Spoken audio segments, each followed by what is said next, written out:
নমস্কার বন্ধুরা, সবাই কেমন আছেন? ভালো থাকবেন। অন্য সমস্যা আমি মধুসূদন অধিকারী জ্যোতিষী।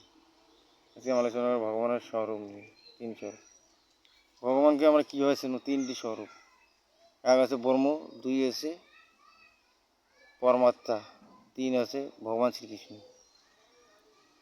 ব্রহ্ম বলতে বুঝি যিনি জগতে ধারণ করছেন, তিনি আছেন ব্রহ্ম। ঈশ্বর বলতে কী বুঝি? যিনি পরমাত্মা প্রতিটি জীবের হৃদয়ের মধ্যে আছেন, তিনি আছেন ক্ষীরোদক বিষ্ণু। আর ভগবান বলতে বুঝি ভগবান শ্রীকৃষ্ণ, রাম কৃষ্ণ লীলাবিলাস করেছেন বৃন্দাবনে, বংশী বাজিয়েছেন, যিনি আছেন ভগবান শ্রীকৃষ্ণ। ব্রহ্ম যাকে কোনো গুণ দ্বারা বোঝা যায় না, কোনো শব্দ দ্বারা বোঝা যায় না। ব্রহ্ম শূন্য নয়, ব্রহ্ম নিরাকার হলেও ব্রহ্ম নিরাকার নন, তার আকার আছে, তাকে এক ধরে নিতে হয়, তিনি আছেন ব্রহ্ম। ঈশ্বর বলতে ব্রহ্মা বিষ্ণু শিবকে বোঝা যায়। ঈশ্বর বলতে পরমাত্মা বিষ্ণুকে বোঝা যায়, যিনি প্রতিটি জীবের হৃদয়ের মধ্যে আছেন, তিনি আছেন ক্ষীরোদক বিষ্ণু।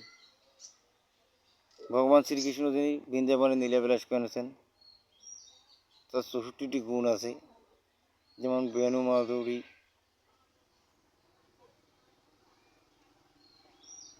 মাধুরী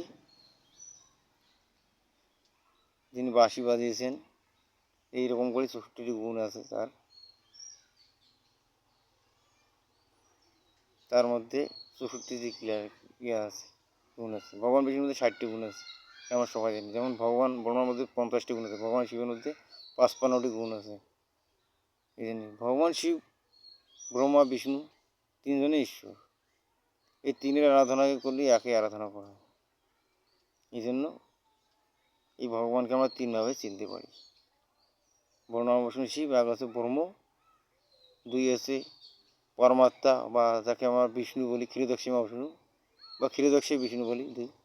তিন আছে ভগবান শ্রীকৃষ্ণ। এই আছে ভগবানের